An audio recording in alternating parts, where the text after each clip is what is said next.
If you like this podcast, give us a follow, subscribe, like. Appreciate all those things. Comment on our videos if you feel like they've been helpful to you. Thank you very much, everybody.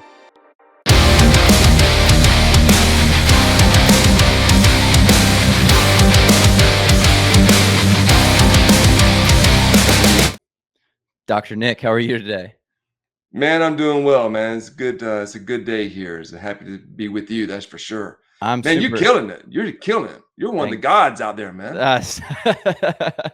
I think that's the first time I've been called a god on this podcast. We can check the notes, but Yeah, you need to Doctor, check that. Well, you deserve it because I've been listening to some of your episodes.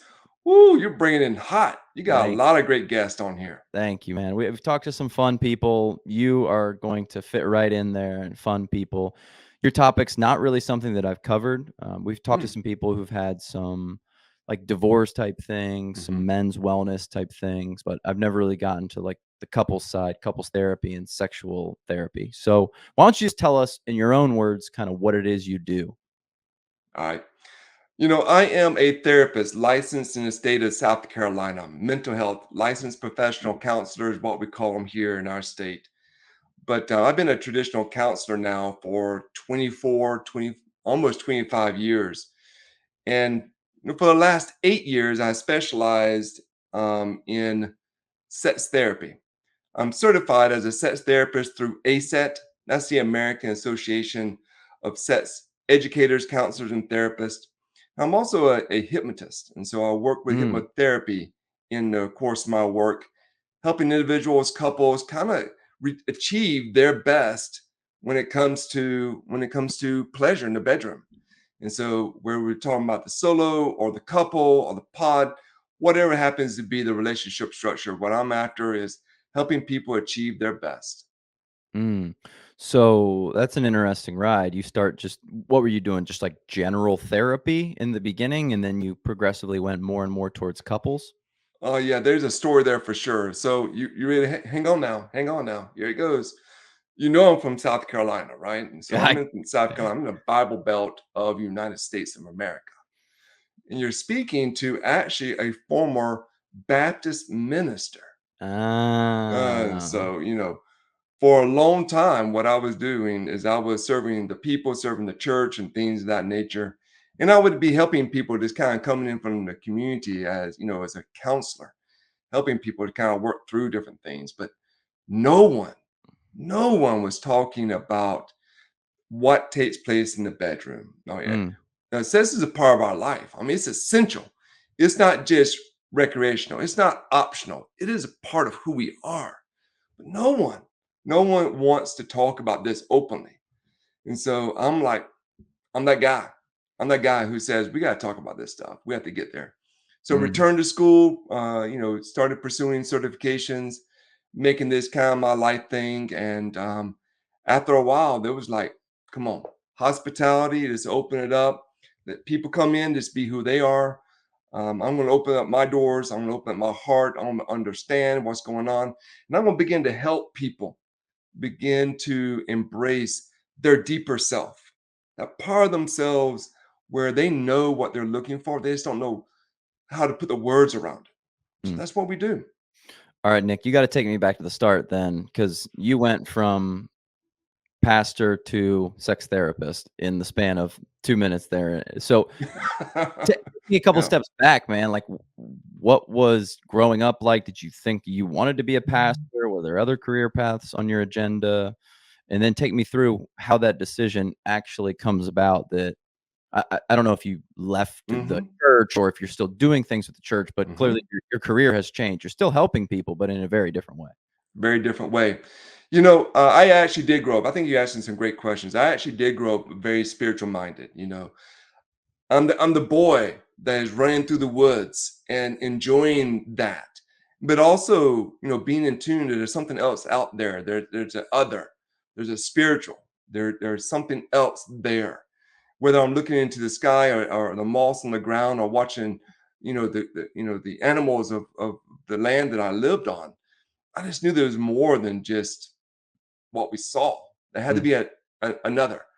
And my grandmother, man, she was a person from old Ireland, and she loved thinking and talking about the mysterious, Mm. the macabre, the spiritual aspects of all this.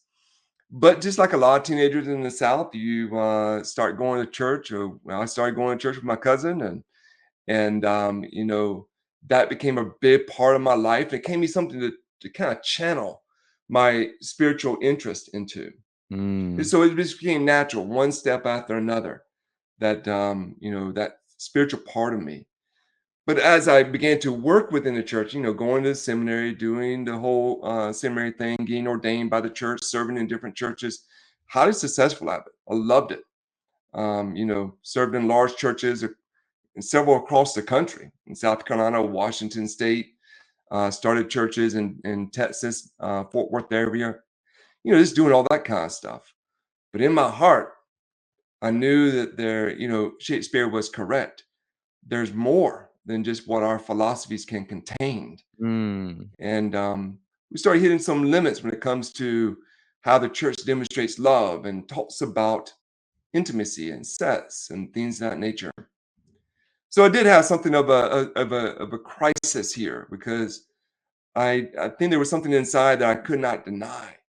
Um, how do I get real help to real people, Mm. or especially around this topic?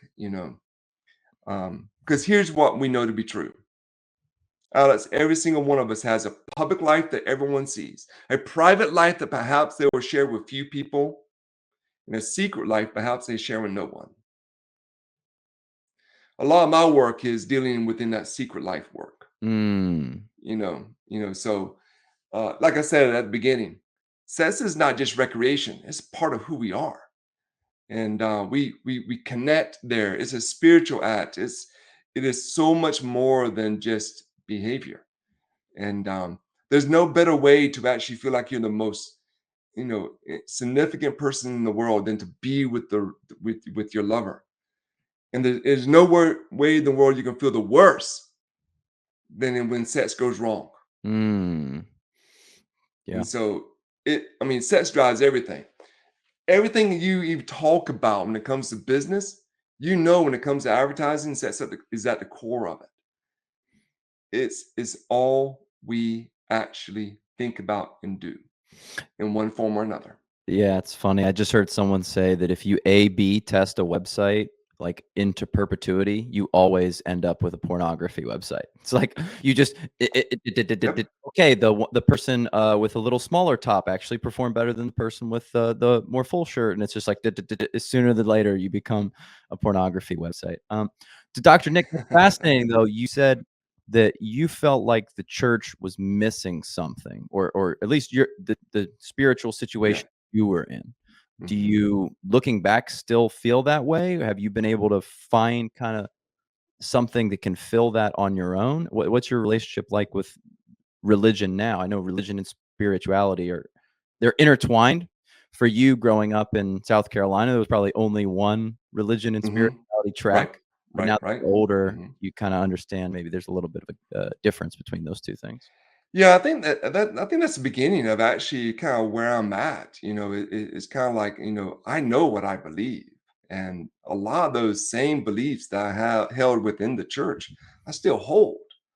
But I believe just as a group of people, sometimes we can get it wrong, and, we can actually, in the name of love, begin to hurt, Oh, yeah. and now we have a problem here. And when we're not willing to look at that problem, then that's just going to continue to hurt and separate and divide people. And that's just not what this is about. That's not what the book is about. People is based on the book is about how do you love. But as I mentioned, there's so much more out there, and so I am more of a spiritual person than a religious person, if you will, today. I am still involved in the community and I still help pastors. Matter of fact, I was meeting with one today.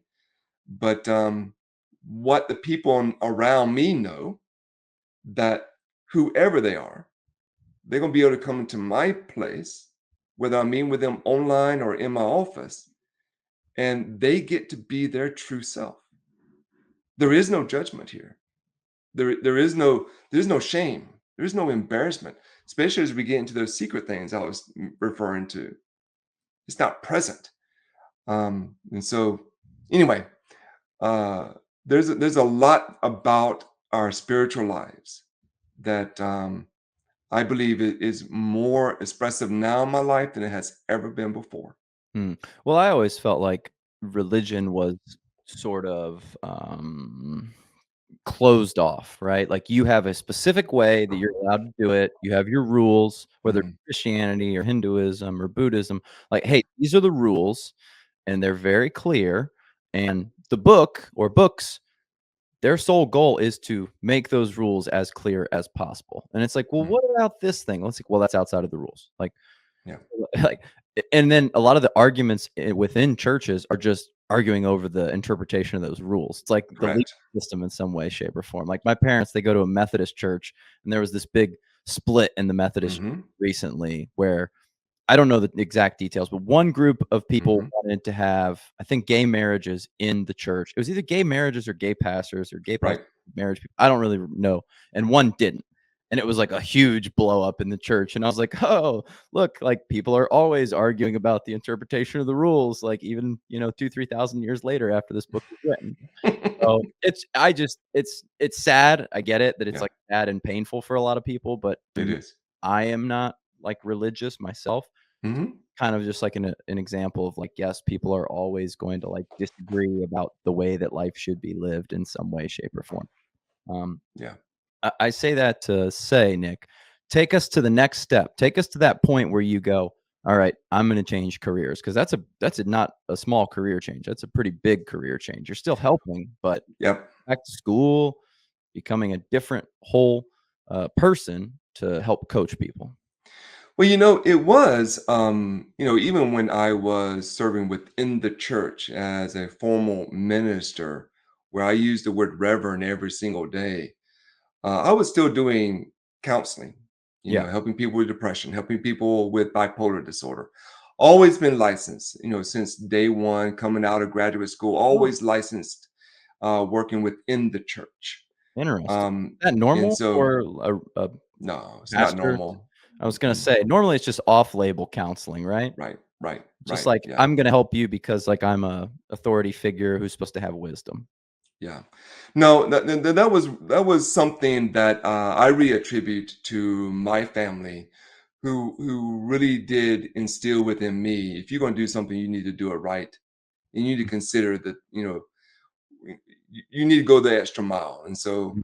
yeah, the extra mile for me was I wasn't just going to be a spiritual pastoral leader who was providing guidance. No, I was all in this thing that, the caring for an individual's heart, their mind, their soul, their emotional state, their relationships, all those things I wanted to do from a real empirical based, want to be able to interact with psychiatrists, psychologists, Mm, and no matter where I was serving, I always had that piece as a part of the work that I did. So when I did decide to go into private practice full time as opposed to working within the church, that was the moment of leap. But it was a mm, couple years later that I was like, this is South Carolina.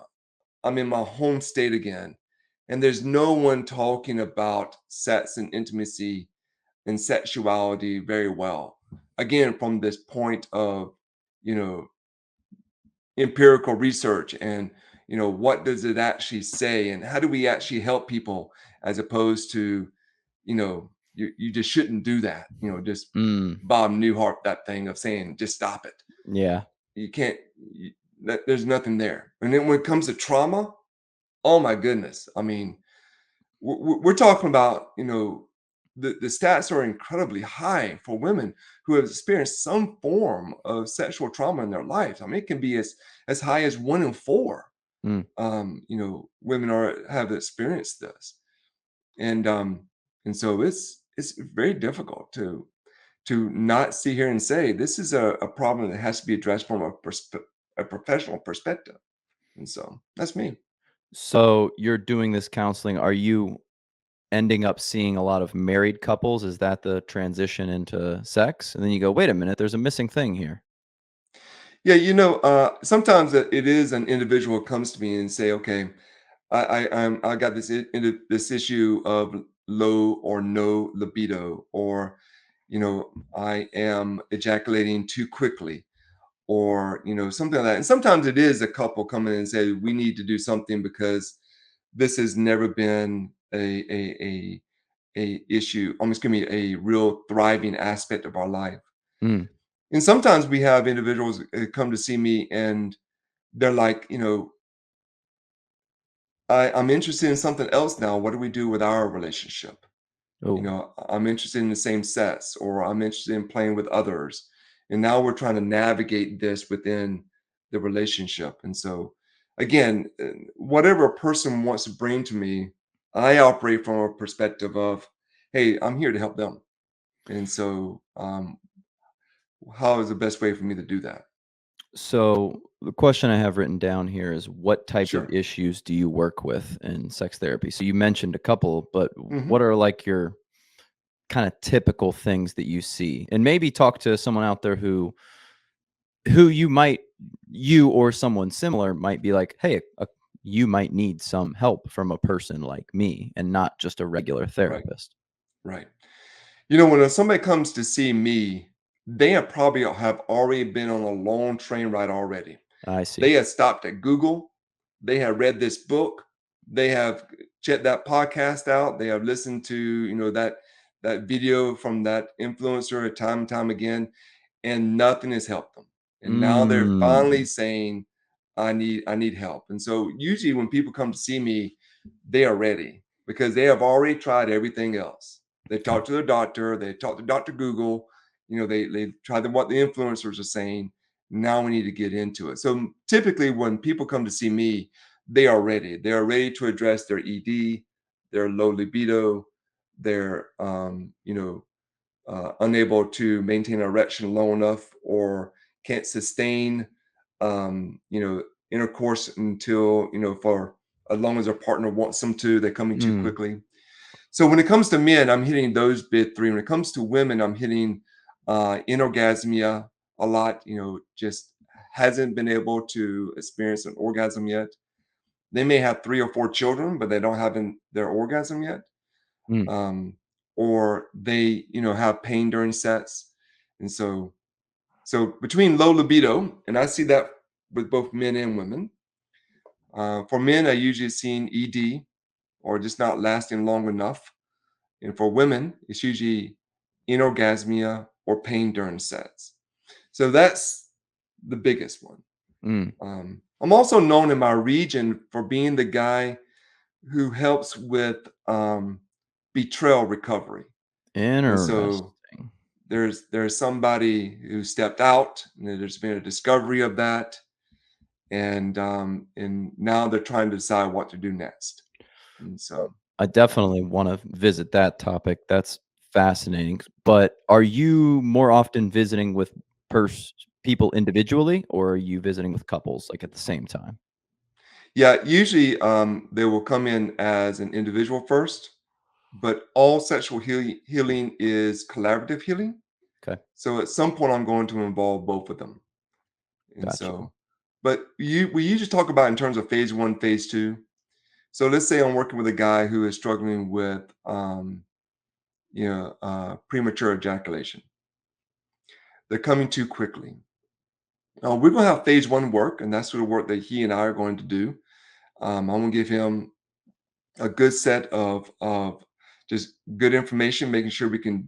He's operating off a good foundation of what is real. Because here's the truth of it, most guys get their education about sex from porn. That, Yeah, yeah, I've told people this and they've, like, freaked out about it, but I never had a sex ed class. I had a health class I went to a Lutheran school for 1st right. grade through 8th grade, so there was no talk of sex, that was for dang sure. We had a religion class every day, so there was no Every sex. day. Um, Yeah. and then once I was in high school, I had a health class, Hmm. which I don't really remember if they specifically talked about anything, but I know, like, the movies they show, like, you have a banana and they're, like, putting the condom on. I definitely never had Yeah. that class, so I Never did I not never had that either. yeah, I didn't have a sex ed class, like, nobody explained real Yeah. much of how it works to me at all. Mm, mm. Well, that is the case for a lot of people, and so where do we go for it? We go to, either friends, the locker room, or porn, as guys. Trial and error, we try to, put it together, and, um, and so oftentimes what I'm doing is, first is just debunking a lot of myths, Mm, helping making sure they got good information about what's going on. mm, You know, most guys don't even know the role of the prostate when it comes to sex, or exactly what are the testicles actually providing for them, or anything about how they get aroused and things of that nature. And so we I mean, sometimes we have to go basic biology here and has helped guys kind of understand what's going on so they can begin to get a sense about how they can actually be in control of a lot of things that they're experiencing. For a lot of guys, they just say, this is happening to me. But what we're talking about, we want them to get mastery of it. mm, And so how can they actually last longer? Like, it surprises a lot of guys to realize that there is a way that they can actually interrupt their ejaculation process to just have a little bit of a pause so they can actually continue to last as long as they need to. mm, So I was working with this one guy and he was coming under 15 seconds. Um, I mean, we're talking about married. We're not talking about 15 or 16 or 20 years old. We're talking about in his early 30s. He's still coming within 15 to 30 seconds. That's not enough time. And so we actually, when he finally was able to, last over a couple of minutes, I mean, he was like on top of the world. Well, we began to continue to work together and just continue the exercises I usually would teach. And, he was able to last over 10. And he's just ecstatic about that. mm, Um, to go from 30 seconds to 10 minutes, this was life changing for them as a couple. mm. So we do have this phase one of individual work, and then we bring in the partner for phase two, and we do couple work. And so, yeah, So how much is something like that physical, like within your body, maybe not problems, but blocks of some sort versus mental? Because I've heard a lot of people say, "Oh, it's in your head. You're nervous. You're anxious. You have X and Y and Z. You're thinking about it too much, and that's sure. real problem." When I think a lot of guys would go like, "No, there's physically something happening. Like I can think it any way that I want, but there is physically something happening." All right. Why don't you guess for men who is my biggest referral source? From men, For men, who is my biggest referral source for male pro- clients? probably their partners, Hmm, which the might urologist. oh, interesting. I was gonna say partner, that's like a little bit of a slap in the face, but it's like, "All right, well, sure, I'll do it." I mean, we're not gonna be their buddies, you know? Yeah, My yeah. buddy was telling me that he really has trouble keeping his erection, so Nah, I'm yeah. recommending him to you, Doctor Nick. The stats are really all over the place when it comes to this, but we do know that majority of things like premature ejaculation and ED has a psychological, emotional issue more than a physiological. Okay. And so this is actually a big deal because we operate from a premise that says where the mind goes, the body is going to follow. I want you to think about that for a moment. Where the mind goes, the body is going to follow. So it is true that for most men, I want to speak in terms of bell curve. What I'm going to say is going to apply to the vast majority of men, various degrees. And for some, it may not apply to at all. But for a vast majority of men, when they begin to think and worry about things, they're not able to actually sync with their body to gain an erection. So imagine a guy who is in full erection mode and enjoying himself, and he starts thinking about, I don't know, the Olympics or, taxes, or I got to go to work tomorrow morning, or why is she looking that way? And all of a sudden, what he experiences is this. He'll begin to lose his erection. Um, and so, where the mind goes, the body will follow.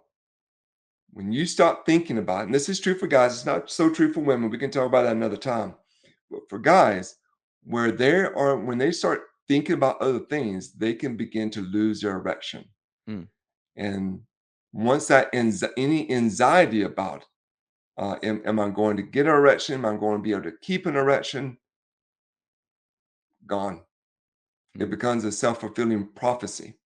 What I call the performance trap. Um, Performance anxiety. It's been called several different things. But when you start worrying, it's not going to work. It's not going to work. You can call it. It's not going to mm. work. So what advice would you give to, you call it the performance trap? What advice would you give to man or woman? Um, Yep. I don't want to speak for the female race, but I feel like men feel more of a responsibility to perform Mhm. when it comes to sex. You're like, oh, I have to like help her get to an orgasm. I'm like, I gotta Right. do a good job, whatever Yeah. a good job actually even means. How do you coach guys up on that desire to perform Yeah. instead of Well, being like, oh, I'm just gonna actually enjoy this experience? I do want to insert that women do have a very similar system. It is around performance, but having to perform for the man. And so there are similar, slightly different, but their own issues. But when it comes to guys, if you want to help a guy get out of that trap, he's going to have to focus on the pleasure. Okay. And so we don't stop things, we only replace them. Okay. I want you to remember that principle. We don't stop, we only replace. Okay. And so if you're thinking about something, if I ask you, hey, I need you to stop thinking about that elephant. Just don't think about the elephant. Whatever you do, don't focus on the elephant. You're going to inevitably begin to focus again and again and again on the elephant. But if I start talking about monkeys, it may help you stop talking about the other. So one of the things that we know to be true is, and this is a simplistic way of looking at it, we are going to have to focus on something else. Now, I want you to really focus on the pleasure that you're experiencing. Mm, So part of this education I always focus on for guys is this, Alex, when you're in a sexual encounter, you are designed as a man that your erection is going to come and go several times during that encounter. mm, So you're going down, you're having a good time down there, she's having a good time because you're down there. Yeah, you're probably going to lose a bit of your erection. For most men, though, they begin to freak out at that. They're not mm, comfortable with that. Again, most guys get their education through porn that's filled with prosthetics, pills, behind the scenes stuff that we don't ever see in the final cut, but that we believe that's reality. And so the reality is, though, men are designed for their erection to come and go several different times. But when a guy starts thinking about, am I going to lose it? Am I going to lose it? Am I going to lose it? All of a sudden, he needs to perform now. mm, And then we're nowhere near the point where we need to be to really get excited and aroused, um, especially on her part. And mhm. so, You're sort of anyway, replacing that what should be a fun situation with an anxiety-inducing situation. there you go. Now it's about performing, Yeah. and it's not going to be good for either one of you. And do you see both, sexes avoiding sex because of that desire to perform? They're like, "Look, this is just, like, not that fun for me because I feel so Yeah, much pressure." it's too hard. There's too much of a risk. Porn is a lot easier. I'm hearing all those type of things. People are having sex less and less in college. Um, you know, we're seeing it, and we're seeing it come in. I'm having couples been married 2 or 3 years, and they're like, it's not it's not kind of our thing. But when we start really digging into it, it's too much of a risk. It's too difficult. It takes too much time. Mm, It's too risky emotionally. They just don't do it. mm. Well, While we're on the topic then of couples, talk to me what it's like about dealing with a couple that comes into your office. What are the kind of issues that you see amongst couples? Yeah. In my area, I am kind of known for that guy who's going to help a couple repair after a betrayal of some sort. But if it's not that issue when they come to see me, they're Let's wanting to get their relationship back on track, get that chemistry back, or they're dealing with a discovery of an interest they want to explore and how to navigate that. Um, and so those are kind of the big three that I deal with. I would imagine that a common one is that you've been married for some amount of time and it's just not as exciting as it used to be, right? When we first met each other, we were just like, we'd spend a whole week Yeah. in bed together. And now that we're on year 6 and 7, it's like we kind of just done all the stuff, right? It's not that exciting anymore. It's just a Tuesday night and the kids are screaming, or we know we Yeah. all have to get up and get to the gym before work tomorrow morning. Is that a pretty common Mm, one? 'Cause I feel like that's just yeah. something that everyone expects and assumes is going to come into a relationship at some point.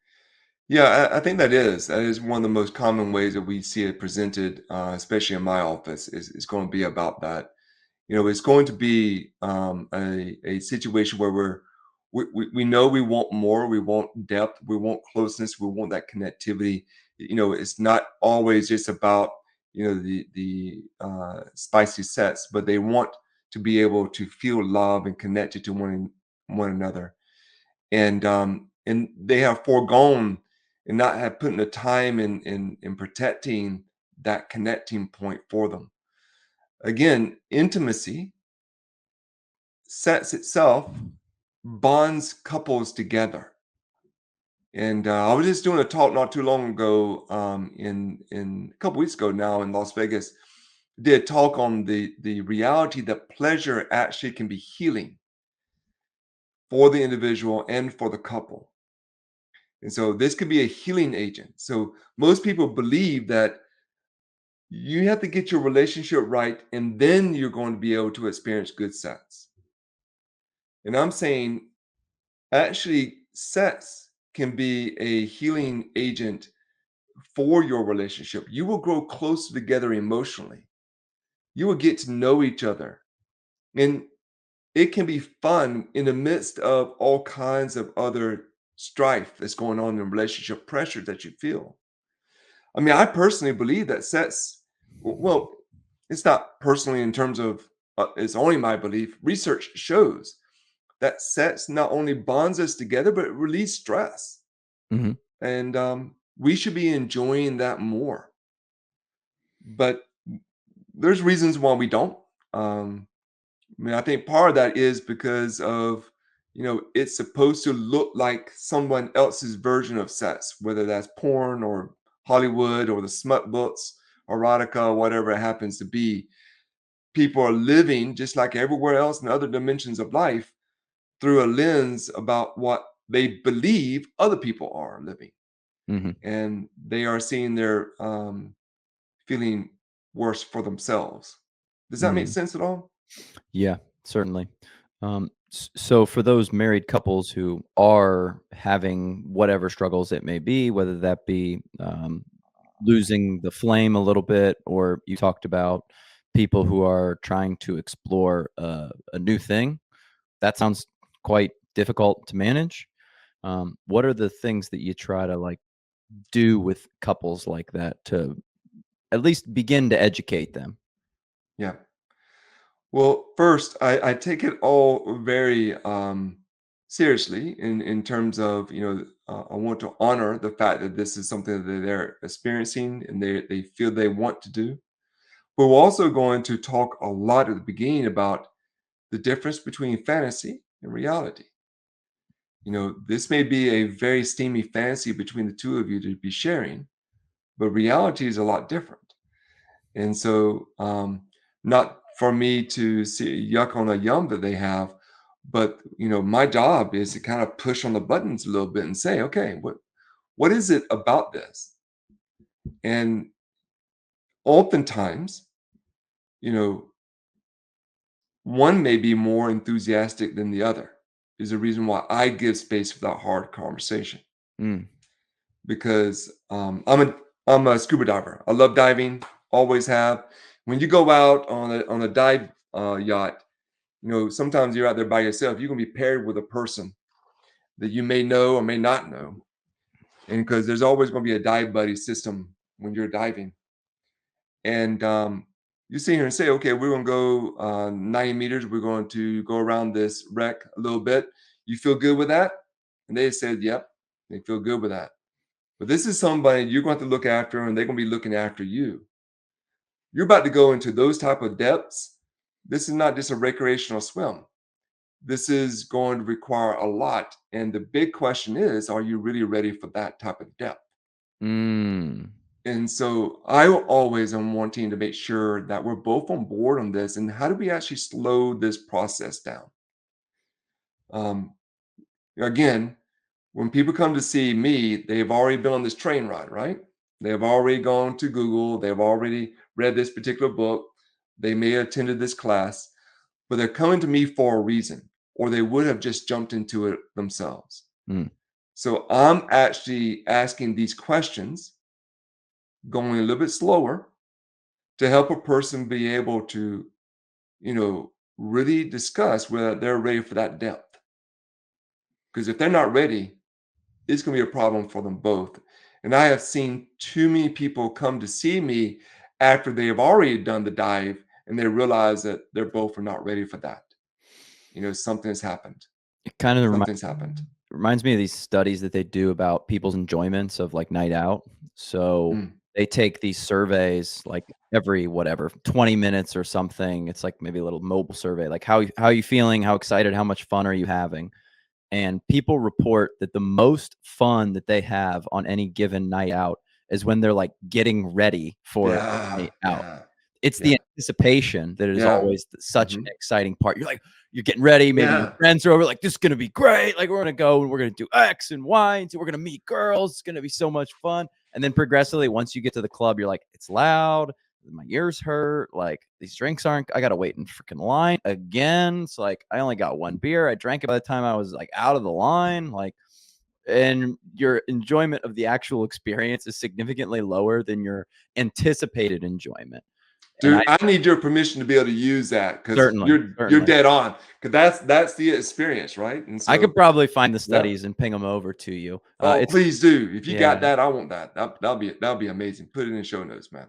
And that's same with true of people, like, on vacation. Like, Mhm. people report that the most fun they have is, like, right before they leave on the vacation because they have, like, built up the anticipation higher and higher Mm. and higher. And this is, like, psychology, right? Like, Yeah, yeah. this is why marketers will, like, continue to, like, "No, we can't get you into this class right now. We have to wait. You have to go through an application process because 'cause they're just, like, building the hype, building the anticipation on it the whole time. And so that you're like, I'm so invested, I have to buy this product at this point in time. Yeah, I imagine it's the same thing for people like that. Like, sure, it sounds really exciting to bring another partner into the relationship, but Mhm. then you get to the nuts and bolts and reality of what this situation is actually like. And maybe you know this divorce attorney, James Sexton. Have you listened to anything of him? Oh, man. Well, Woo, he he did a 2 hour or 2.5 hour. I was on it the entire 2.5. yeah, I love I that was guy. there.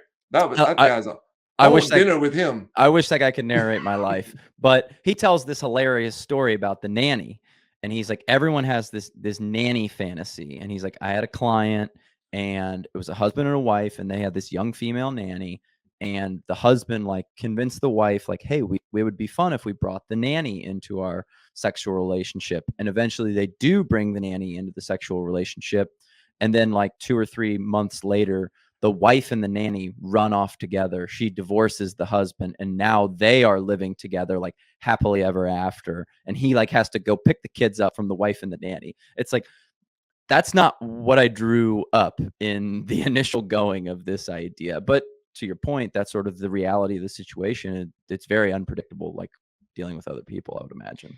You brought me right back to a tragic. I mean, I know this is supposed to be fun, but this is tragic, man. Because that same scenario, not a nanny, but just kind of bringing on the third, and the wife and the third, they both kind of continued, and his life spiraled completely out of control, and Again, that's when they come to see me, and I'm like, first thing is we gotta stop everything. We gotta see what we got here. And so, but oftentimes when people are coming to see me, I'm trying to around this issue. I'm really trying to walk this line to make sure they understand that this is welcomed here, and it is. And I will walk as far as they need to go with it. But I'm also going to make sure that they're both ready for this type of experience. And matter of fact, I was meeting with a couple this morning, and they are about to marry, and he is wanting. He has had several play experiences with the same sex, and as they are approaching this idea of marriage, he's wanting to ensure that she understands that this is something he's continuing to want to do once they marry. Mm, He wants to be able to have same sex play partners, and everything's good. And she says she's down with it. And I said, mm, okay, let me just toss up a scenario. Let me just see how this lands on you. I'm not trying to evoke anything, but I just want you to think about something. I want you to think about him coming home after his play date. He goes and takes a shower. He'll crawl in bed with you, and he's going to want to begin to touch you. Are you gonna be cool with that? I don't think I'm gonna be cool with that. Well, why aren't you gonna be cool with that? What else do you want him to do? And then all of a sudden, there was this list of things that she hasn't vocalized yet that she has been holding on to I see. that she would want from him first. Mm, And it's like he was like, I had no idea that you even felt that way. That I'm somehow has to be, yours again for a week or so before I touch you. Okay, that's a different story. One's ready. One only thinks that she's ready. so in a situation like that, whether it's same sex, different sex, Don't matter. like that's sort of like a pretty common impulse, right? Like, let's say I have a fiance. Like, that doesn't mean that look, I know how the jokes like, "Oh, I don't see any other women," but, like, look, if a beautiful woman walks past me and I have a fiance, like, you just think, "Well, I wonder what it would be like to be with that woman," Yeah, you yeah, know? yeah. Not that I wanna marry them, Mhm. not that I'm, like, trying to think about what would a house look like, would they be a good mom, would no, like, I'm just, like, shallow, and maybe women don't think like that, like, I don't know. I've only had a male's mind for the, duration of my life. But Yeah. isn't that pretty normal Mhm. to think, like, yeah, like, it would be like short-term fun, right? We talked about the short-term fun. Like, I don't wanna have to deal with the long-term consequences, but it'd be short-term fun. Is there any, like, I know you say you don't judge, but is there any, like, talking people off the ledge, like, "Hey, look, maybe you do have to sacrifice that a little bit," or do you just say, like, "Hey, let's just get real. It's just a trade-off. There is no solution here. There's only a trade-off." Yeah, I probably go for more of, yeah, there's only trade-offs here. And so, I want to make sure that everyone knows what they're doing in these type of situations. 'Kay. And we are taking at a pace that everyone's comfortable with.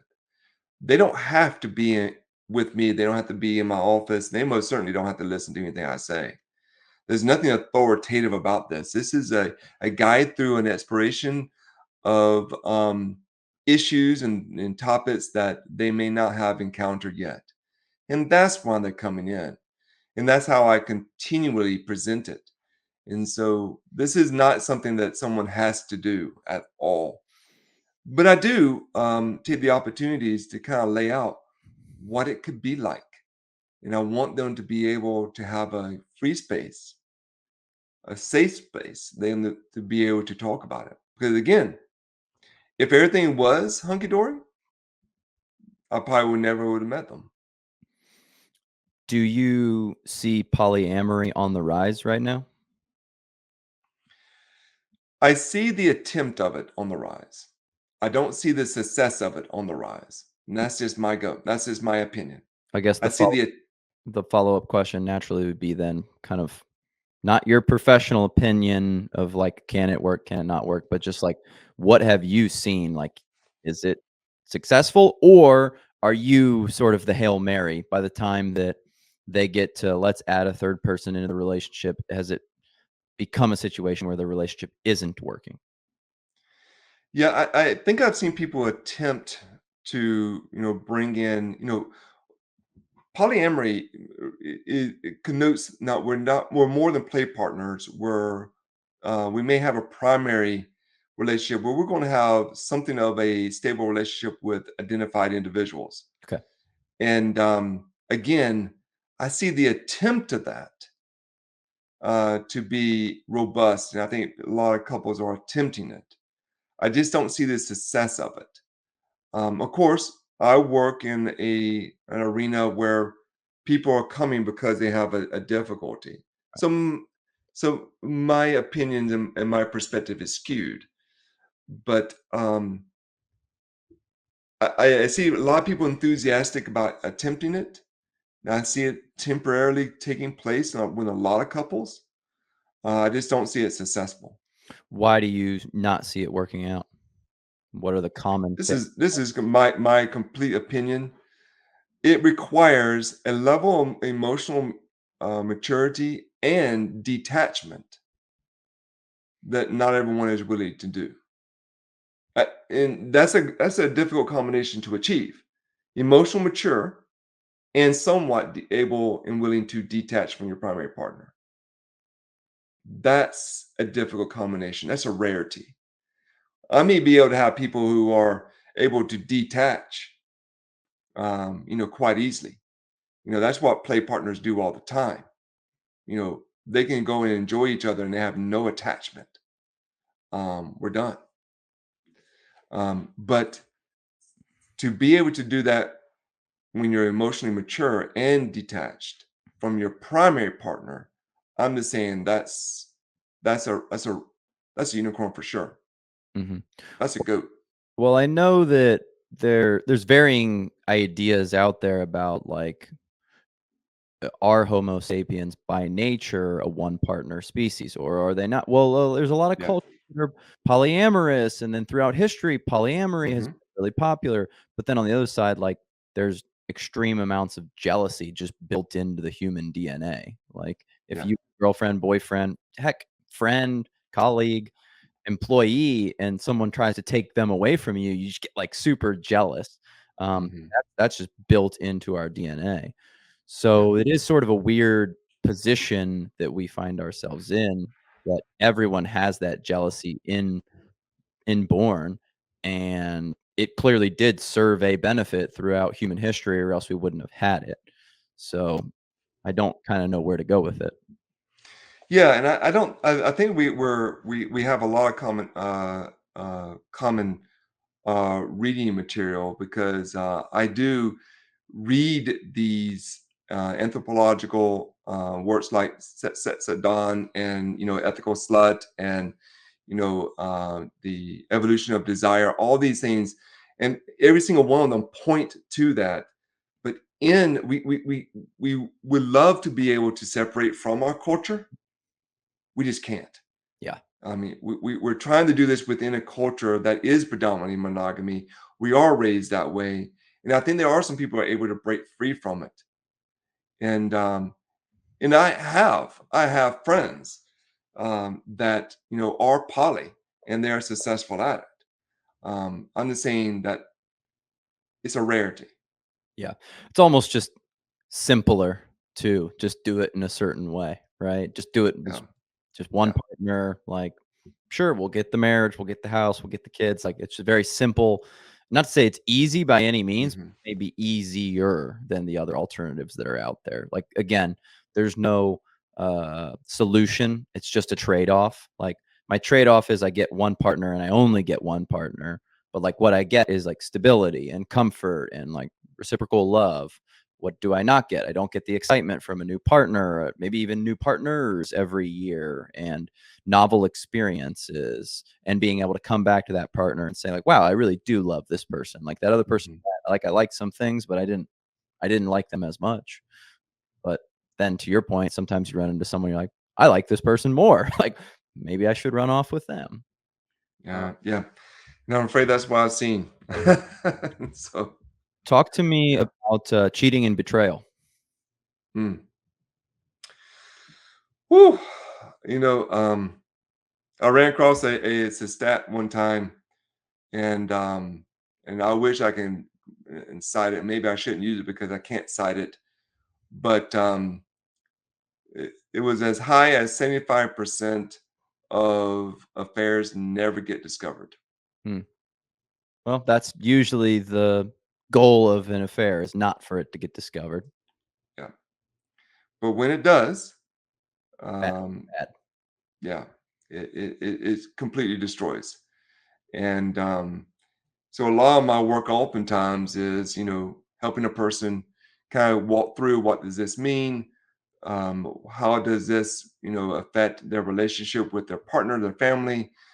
Do you want to repair? Asking hard questions, trying to get them not to forgive too quickly. There's usually this rush to, we need to get over this and move on. Well, this is probably going to hurt you more than what you realize it's going to hurt Mm, over time.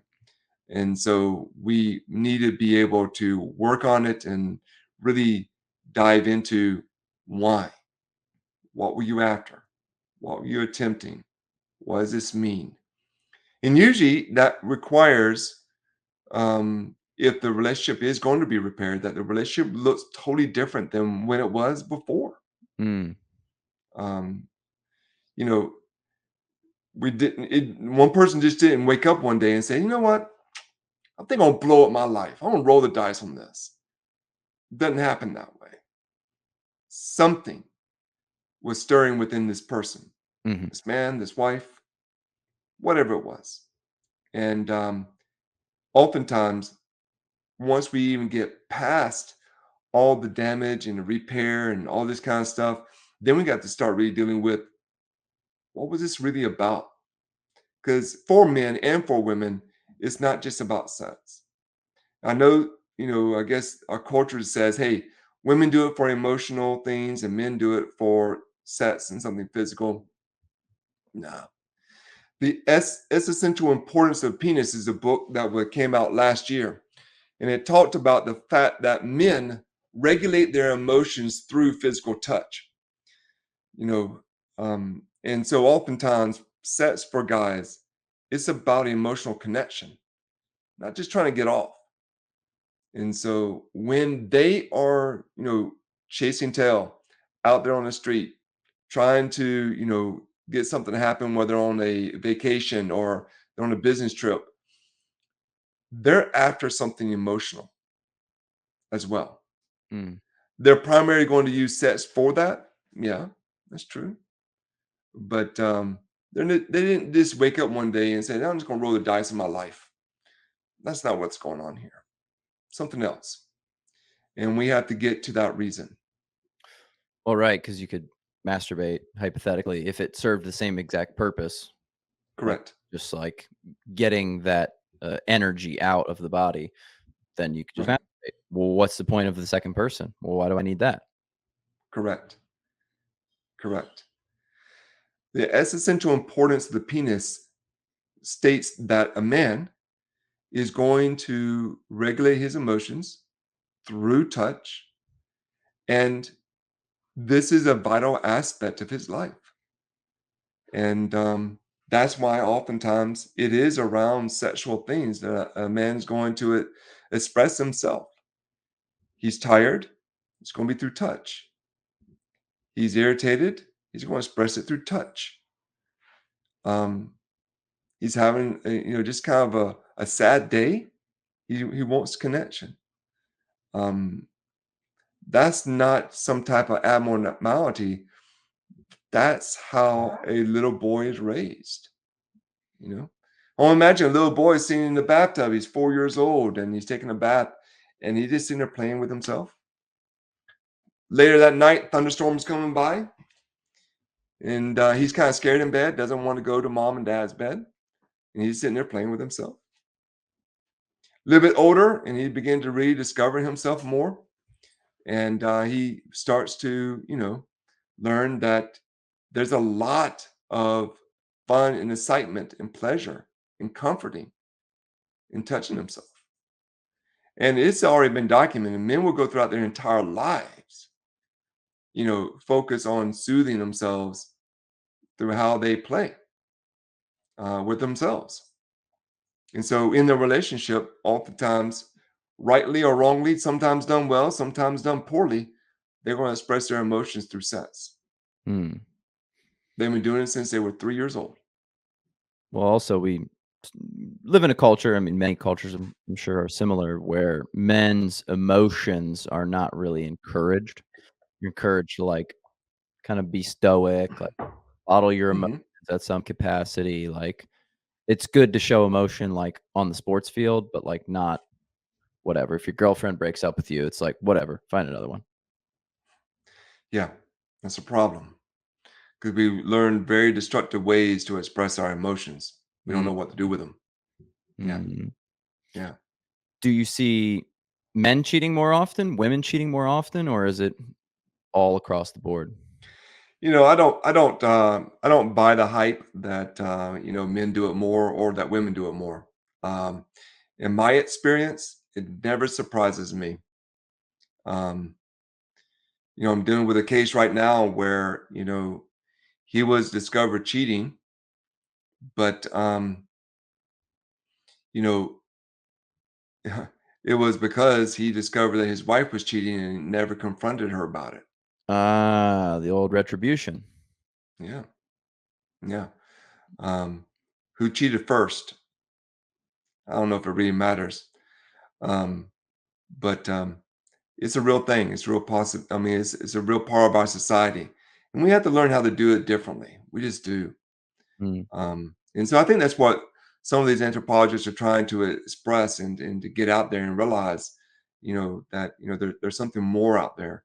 But I also believe that we need to be able to have honest conversations with ourselves first about what we need, where is it lacking, and how do we actually ask for what we're looking for.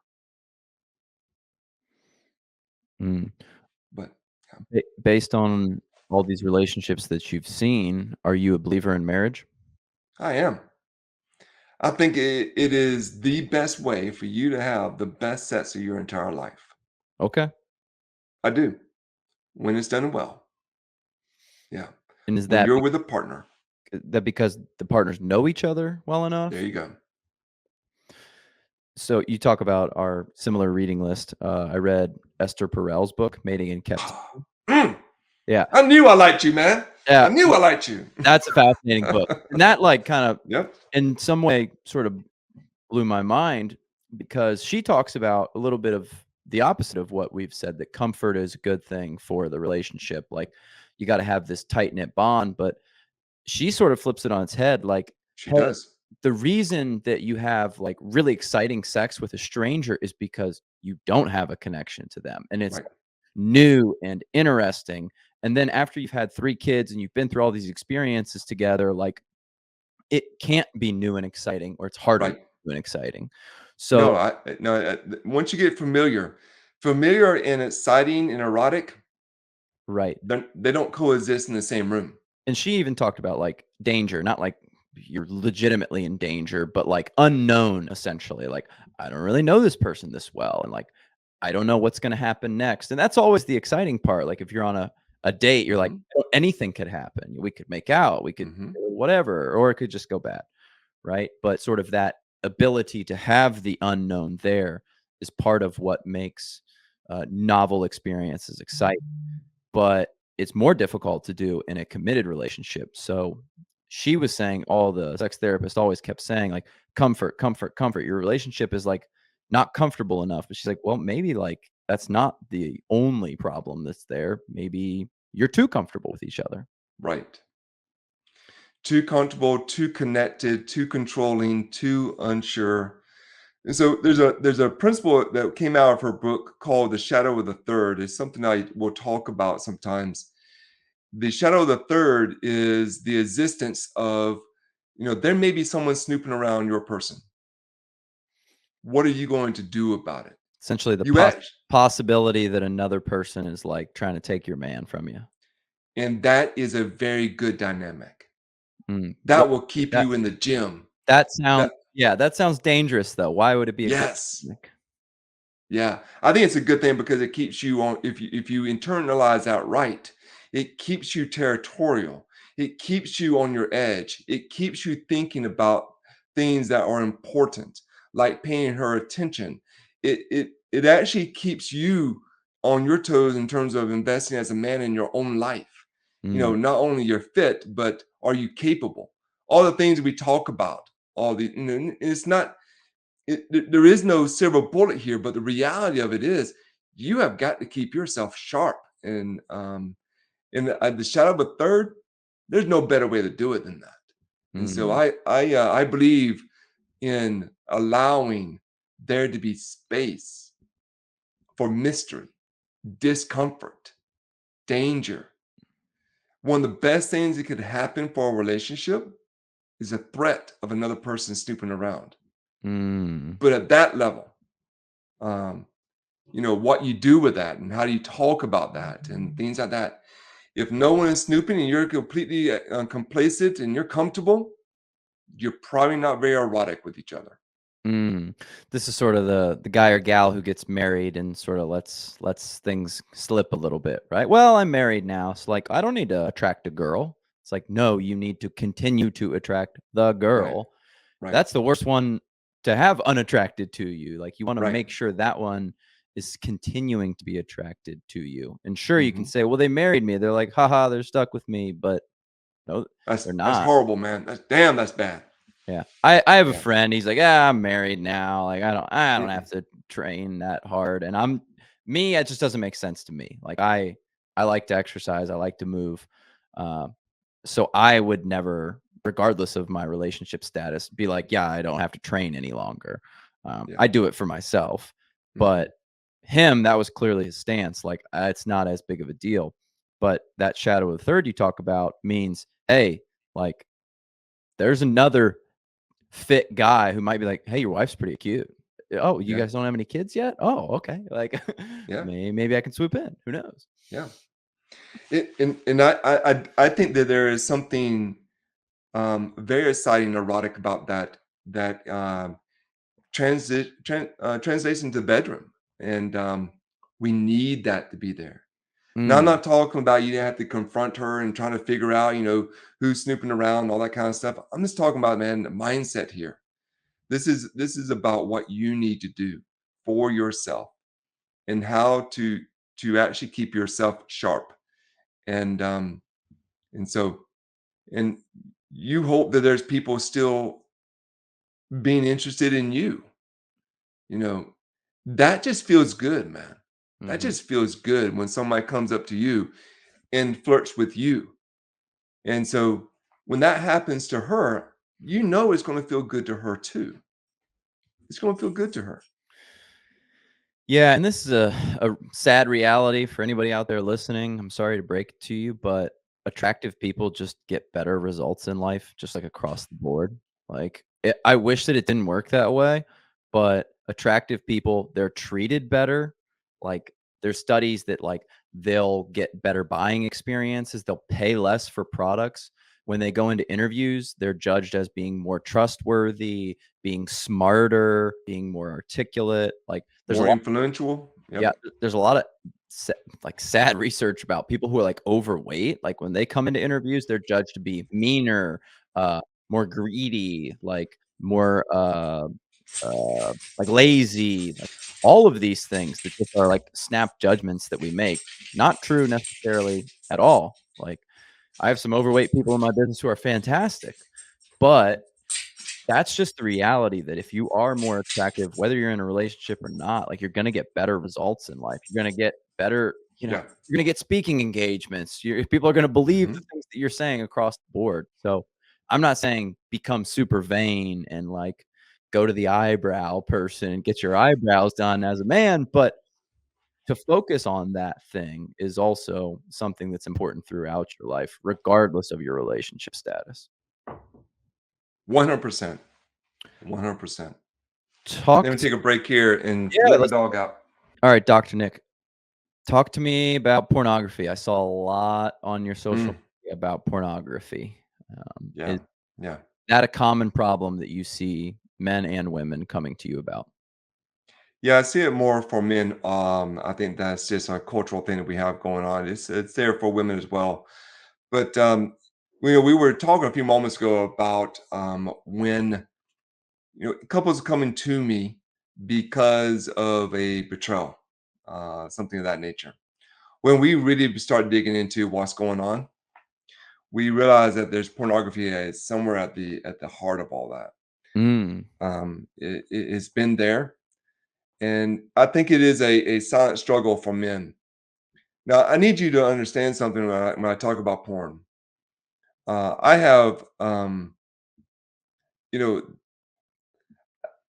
I see I am very sex positive, but I see the destructive nature of it in so many men's lives that it's hard for me to be an advocate for it. mm, And so, as a man and a therapist who is sex positive, um, I'm like, dudes, this has become an issue. This has become an issue for so many people, and they don't quite know how to break free from it. mm, And so, um, it is an anemic experience when it comes to comparing it to what it means to actually be connected with someone. mm, That uh, the net gain on this is in the red. I just don't see it. I don't see the gain at all. So I'm actually just calling out there and saying, can we talk about this, guys? You know, how can we begin to utilize this sexual energy that you have, this libido that you have, to be different, to shape it and sculpt it into a different way? I think that's what men in the past, before all this technology was readily available, was able to do a lot easier. I was talking with a client of mine, and he was telling me a story about something he has always wanted to do. He's always wanted to build a boat. He always wanted to have his shop. They're highly successful.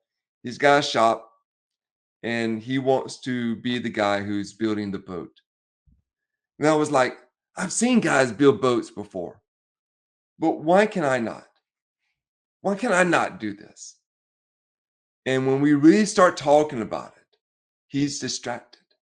mm, I mean, it is killing him. And for some guys, it's porn and video games. But there's just things. It's just so easy to go there as opposed to push through the hard. And they had this, momentary experience. It's anemic at best, hurtful if he's in a relationship. You know, there's plenty of people who will be willing to tolerate it. None of them hardly like it. mm, Um, in terms of their partners, their partners don't like the fact that they're right. going on there.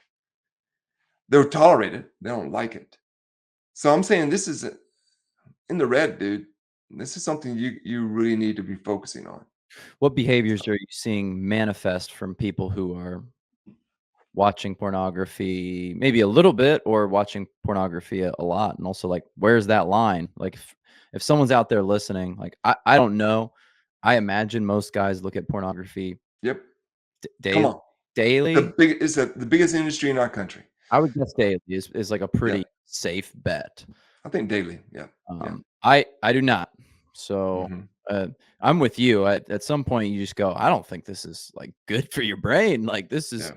probably way too stimulating. Yeah. Joke is, like, you can see more naked women in the next 30 seconds than your ancestors saw their whole lives, which, Yeah. like, I don't know if that's, like, a good thing. But what are the behaviors that you're seeing from men who are maybe doing this, or women who are doing this too much?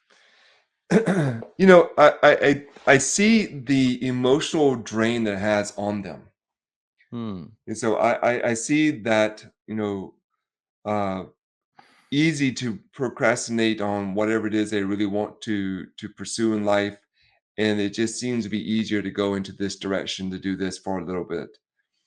And that's really what I'm speaking to. it's not about, no porn, no porn, no porn. Shame on you. This is not about shame or embarrassment.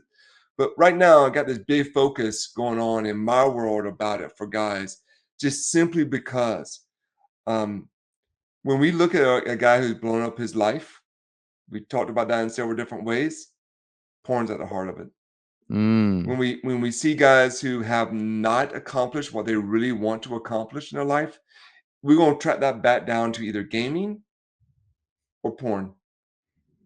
When we look at kind of what the expectations that they are holding for themselves in the bedroom or how they see their partner, porn. Porn is the biggest influence there. So again, I just don't think it's a positive thing for most guys. mhm. Um, how much is too much? I don't even get into that debate. I do talk about it in terms of problematic. Is this a problematic behavior for you? However you define problematic. It could be problematic because it's getting away from you being able to accomplish your goals in life. It's problematic because this is really hurting your partner. This is problematic because, and this is research, by the way, Alex, that participants who use porn regularly view their primary partner in the less attractive light than the person they're having a sexual encounter with over the screen. Makes sense, makes total sense. So, you know, it is actually digging, eroding the potential connection between you and your spouse. You want to know why it's not where you want it to be? This is part of the problem. The reason why it's not where it needs to be. I wonder if there's any research about, people who look at pornography cheating more frequently.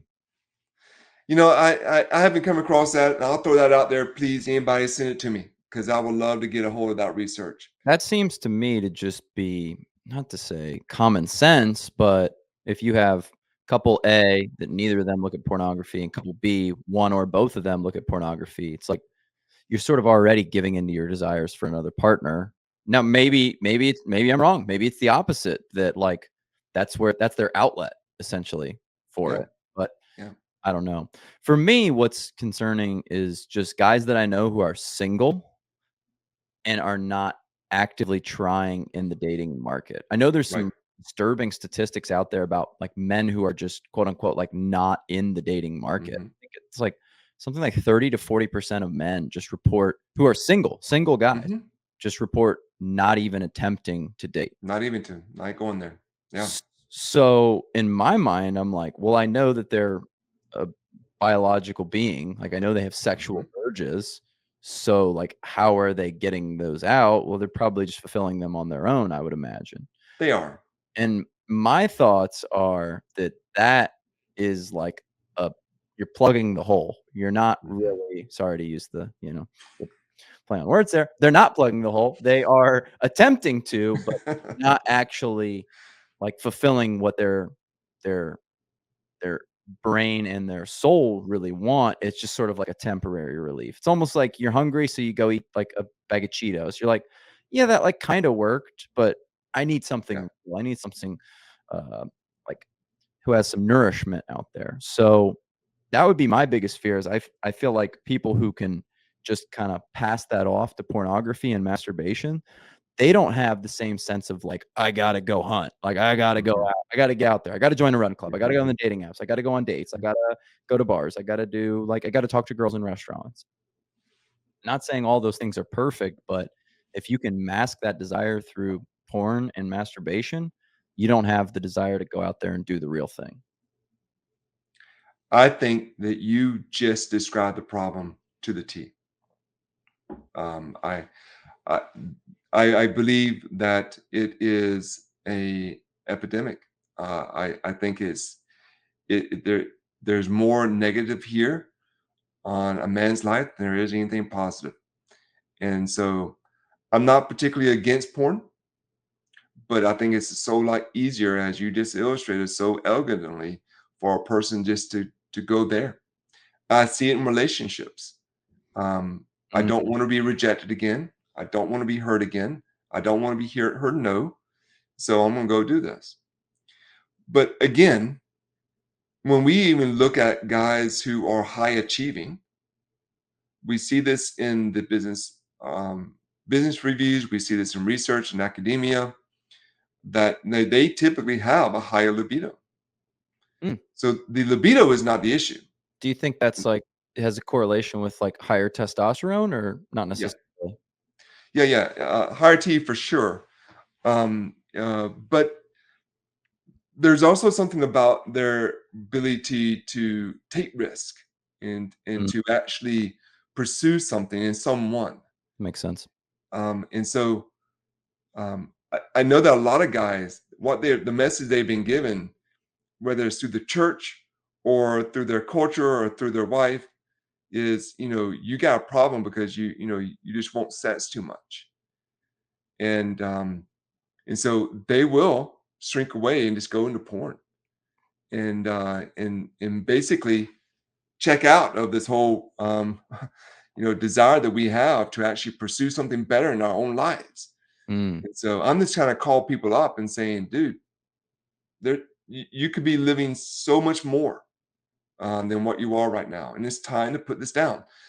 The first battle the person must win is the one within. It's the one here, and they must wrestle with this. And if this has become a problem for you, it's time to actually seek help. Um, I don't particularly believe in sex addiction. Sex is not the same as heroin, um, and um, and so I do believe though it's problematic for a lot of guys, and mm, we can parse those words some other time. But it's not just about you have a sex problem. Um, there's something else going on here, and you're using sex to mask it, and so it's only a symptom. And we need to get down into deeper. So what I've done is this: I create these groups, and I have a new one coming up this fall, and they're just hand-selected guys. They're small groups, maybe 5 or 6 of us, and we'll get together and we'll talk about how to actually begin to arrest the behavior, and we begin to talk about how do we actually use that libido energy for more constructive things in our life, go after the goals. And I've been doing this for years with couples and individuals and men. And but now that I'm online a lot more, I'm just throwing it out there and say, guys, this is something that we all are struggling with, and we need to do something different about it. I'm gonna ask you a kooky question. Uh, Go how for it. how do you feel about semen retention? Is that something you heard about, know about, have any thoughts on? Yeah, I think it's an ancient art, and to me, it is a foundation of Taoism and things of that nature, where we use libido from everyone from ancient Taoism to Carl Jung in the early 1900s. They see libido and they see this energy, and it is something that we ought to review and take under consideration. I think it's ancient wisdom. Now, I think people can take it too far Mhm. and they can think it has magical power and it doesn't.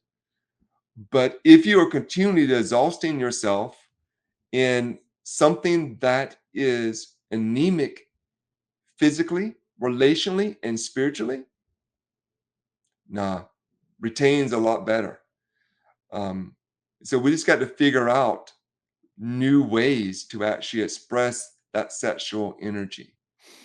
And so, Yeah, and for those who are listening and they're like, "What are they even talking about?" Semen retention is kind of what it sounds like. It's abstaining from ejaculating for some certain period of time. Some people do, just days, some people weeks, some people months. Like, I'm sure there's kooky folks on the internet who've gone 2 or 3 years yeah. intentionally, not doing it. But yes, to your point, I think it has been written about through a lot of different cultures through a long period of time Mhm.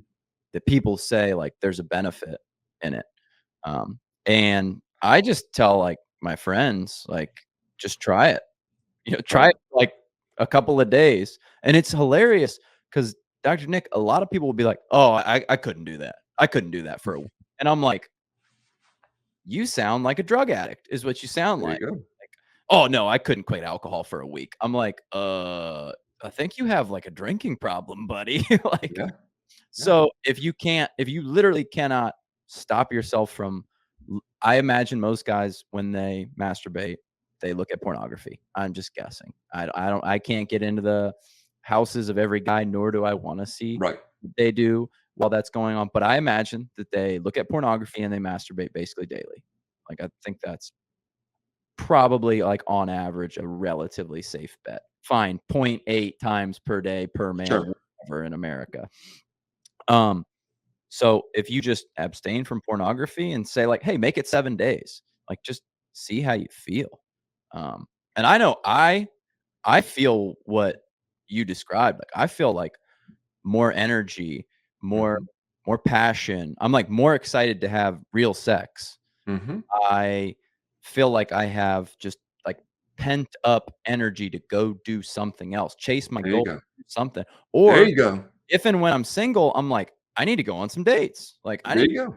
I Yeah. need to quit sitting on my Risk. ass and, like, yeah, like, I'm not just gonna sit around in my house and hope something's gonna happen. Because if you don't have pornography and, masturbation, you're like, "Well, shit, like, I need to go out there and go on some dates because I still feel this urge to do something, but if I'm gonna hold off on the artificial version, like, I need to go find the real version." See, I believe that self-discipline is a lost art, and this is one simple thing that all of us can do to demonstrate self-mastery. Mm, And so, whether it's a day or 2 days or a week or until you have the opportunity to be with your partner. Now, my wife, she travels overseas. She's in Europe every 6 weeks because of her work. Um, that is a natural time for me to be able to say, I get to wait. I get to hold off, mm, and I get to experience sometimes that discomfort. And it does get you to the point of saying, what are you going to do? What are you going to do with your energy? Where are you going to pour that in? Am I going to be? I manage a portfolio, and it's one I'm very very proud of. I built it over the years. Man, I'm going there. I'm going to write my next book. I'm seeing here, getting into other people's work. There's things I want to do, and so to me, this is about you know self mastery. I love it, yeah, and my advice to guys out there listening would be just try it for 2 or 3 days, like, see Try how it. you feel, see if you feel any different. Yeah, If you don't, I mean, maybe 2 days is not long enough, like, try a week. Also, again, my friend, his father's a substance abuse counselor, and he's just, like, one of the most insightful guys I've ever talked to, but his kinda thing is, like, if you can't go without a certain thing for a period of time, like, that essentially is the definition of dependence. Like, yeah. if you are unable to not do a thing, it's like, "I can quit whenever I want, quit tomorrow." "Oh, no, tomorrow's not good for me." It's like, "Okay, so you can't." Right. So that was what he always said about alcohol is, like, if you can go a year without drinking alcohol, like, you probably don't have a problem because 'cause you're gonna have weddings and funerals, and you're Hmm. gonna go to sporting events and concerts and everything, and if you can do that without alcohol, like, you probably have mastery over that thing.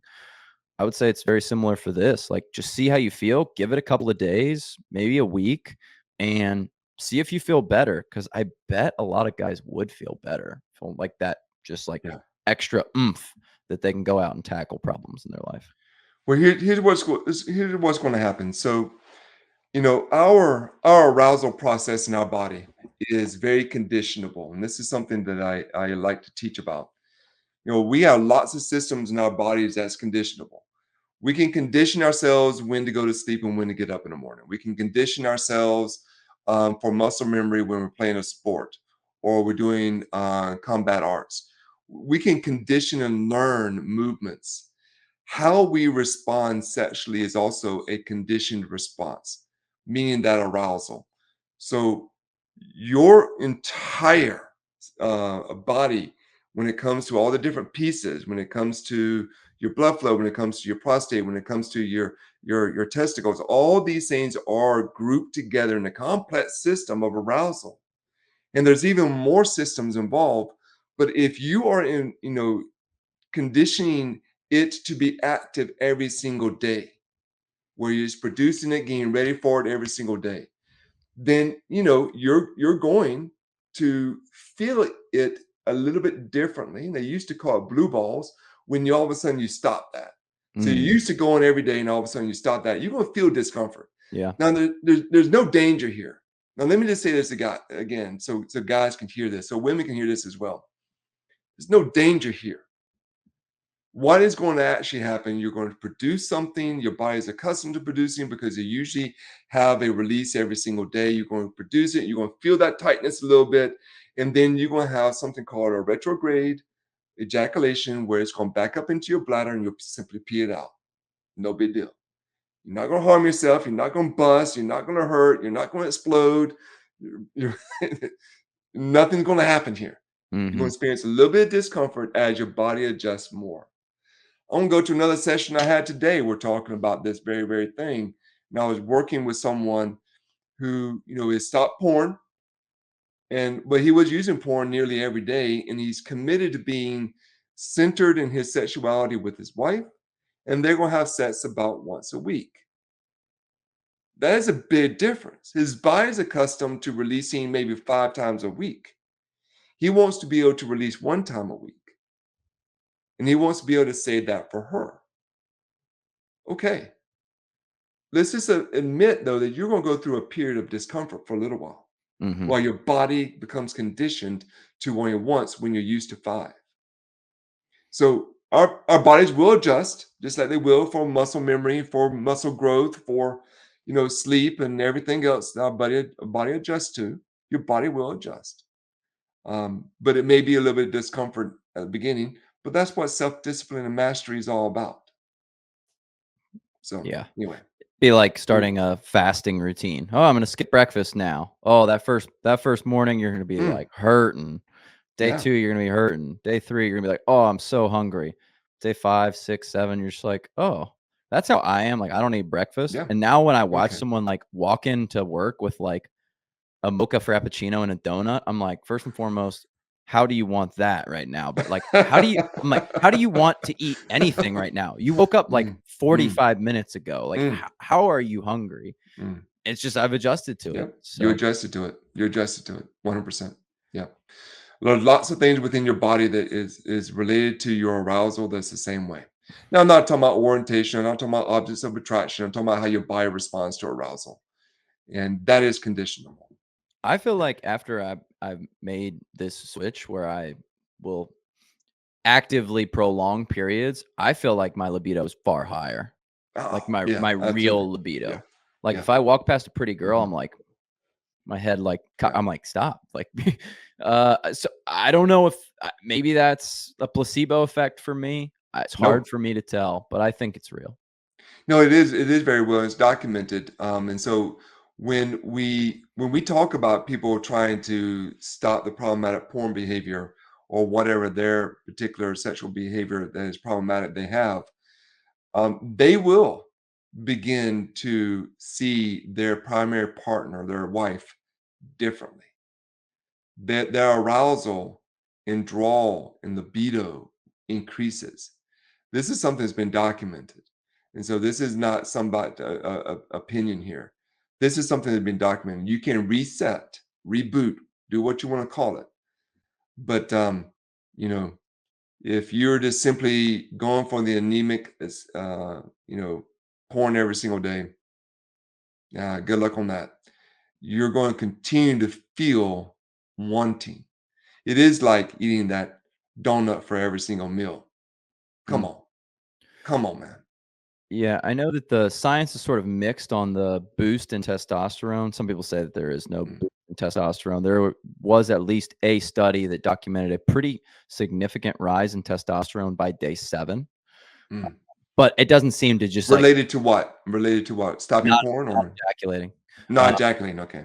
Pornography, that's a good question. I would It's a good wonder if question. there's Yeah. any, I don't correlation know. between the amount of porn someone watches and their testosterone levels, but it wasn't like a straight up and to the right curve, like, the longer I hold in this ejaculation, the better it gets. It seems like it eventually flatlined out, Yeah. But, I will just say anecdotally, like, I get my blood work done every 6 months, and my Mhm, testosterone is consistently, like, on the high end of the mhm, natural reference range. My mhm. my practitioner always keeps saying, "You're on the high end of the you're about as high as we see natural athletes." I'm like, "Alright." So, Alright, who knows, man? man, Um, good.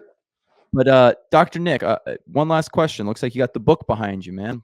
Tell me about the book. Tell me what Yeah. encouraged you to write a book, and tell me what are the secrets. What are the secrets to men? Secrets of Men is a book that I wrote really with my clients in mind. So when I work with men, I usually am working around these specific secrets or issues that they are dealing with. I want men to understand that they do have sexual interest. Now, I take them through a process called the erotic profile. Now, the erotic profile process is something I give away for free. It's on my website, Natale.com. It's free for anybody, and all my clients go through that either with me or they'll go through it and they'll take it to their coach, their consultant, their therapist. And so it's just a good thing that it kind of walks you through. Your barriers are in the way. How do you see sex?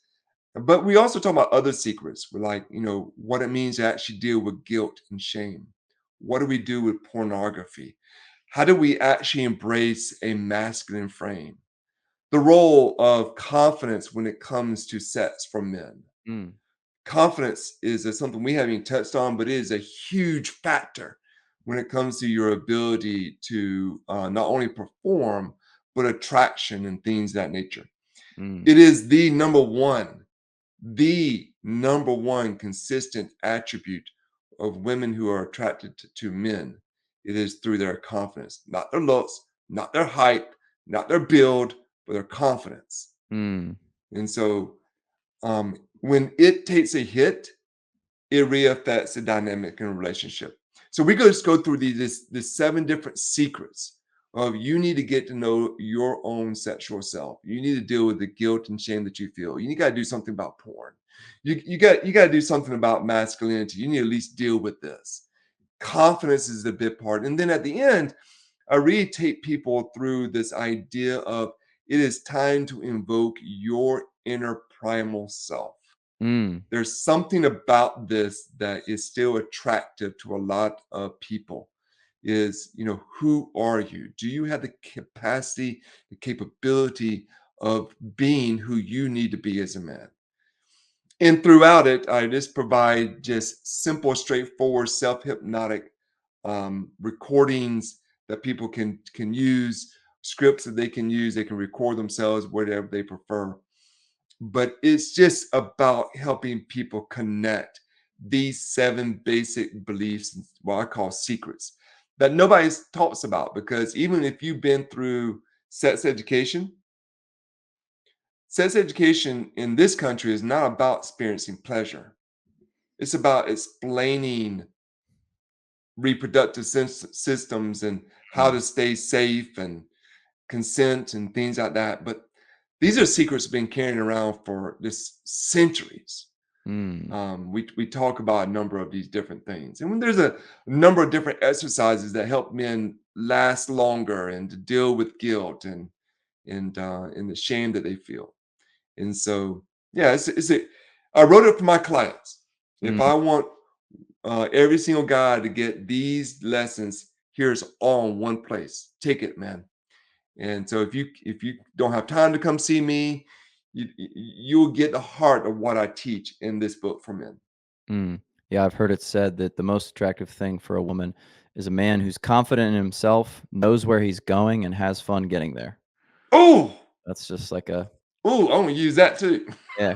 Self-confidence, knows where he's going, right? There you go. And Yeah. has fun getting there. I mean, I think Mm, that's a great little heuristic for men out there, because that really encompasses a lot of things. You have to have that self-confidence, you have to that's have right. goals, you have to have drive, you have to have ambition, you have to have a forward-looking, perspective, and I've heard it said that women are not looking necessarily for, like, a finished product, but they are Mm, looking for a guy who knows where he's going. Like, you're essentially selling the result, right? that's right. Yeah. This is not the final version of Alex. Like, Alex is, I work out, I do Muay Thai, I do da da da da da da, and you're like, oh, okay, that person in 10 years is going to be amazing. Mhm. Even if you're like, "I don't have money now," I've heard it said that, like, women will be attracted to a guy if he's like, "I'm building a business, I'm grinding, like, I'm working 12 hours a day on this, and I'm still getting my workouts in." It's like, "Oh," like, because essentially that man You is got yourself together. they're proving to that woman, like, "Hey, Yeah. I don't have it all right now, but, like, I'm going in the right direction." Mhm. That's way probably better than a guy who's like, "Oh, I have a nice job, like, I'm making my 90K, but, like, I don't exercise, like, I don't have a house, I don't know, like, what I'm gonna do next year, I kinda hate my job." And then having fun while doing it, like, girls wanna have fun They experiences. They do. don't wanna be with a guy who's like, "This sucks, I hate my job." You know, that same accountant, if he's like, "Yeah, I don't know, I hate my boss is a dick." It's like, "Oh, this person's, like, not really fun, like, it's not enjoyable. They're not being a person that I wanna see myself around often." So, Man, I like that. I like that a lot. sweet. Well, My doc friend, this has been really, really good. I really do appreciate the opportunity to spend some time with you, talk about this stuff. Yeah, Doctor Nick, where can people find you? You can find me on Insta this easily at Dr. Nick Natale. That's DrNicNatale. You can go to my website, nicknatale.com, and those are the two places where I hang out the most. Is And that the best so, way to contact you is through that website if mhm, somebody yep, wants to maybe get some yep, help, either ask way. questions? Yep. I work clinically, if clinically, work in the capacity within my own state. That's just how we're licensed in here in the United States. Everyone kind of is limited to their own state. There is some legislation on the table allow us maybe to cross state lines, but that's still in the gray area. But what I do for people around the country is work with them as a consultant, as a coach, and we just don't touch the clinical stuff that maybe, is required at times for other people. But that's a space that I am highly successful in. And we meet just like this, just right on online and we get stuff done. And I'm telling you, I've done a lot of things in my life. I have served in NGOs. I've worked in the ministry, and I have worked with people going through the most difficult parts of their lives. But there is nothing as fulfilling as working with a person again in their most secret depths. And I love it. I love it. I'm passionate about what I do. Awesome. The book available online on Amazon? Amazon. Hell yeah. Yep. We know a thing or two about it. Yes, you do. And they can easily find it either from my link tree or right there on my website, either way. And I'll be happy to talk with anyone. This is time to start a bold conversation. Reach out and let's do it. Awesome. Thank you so much, Doctor Nick. I appreciate you, brother. Same here, brother. You hope you have a good one. Enjoy your weekend. Thank you, man.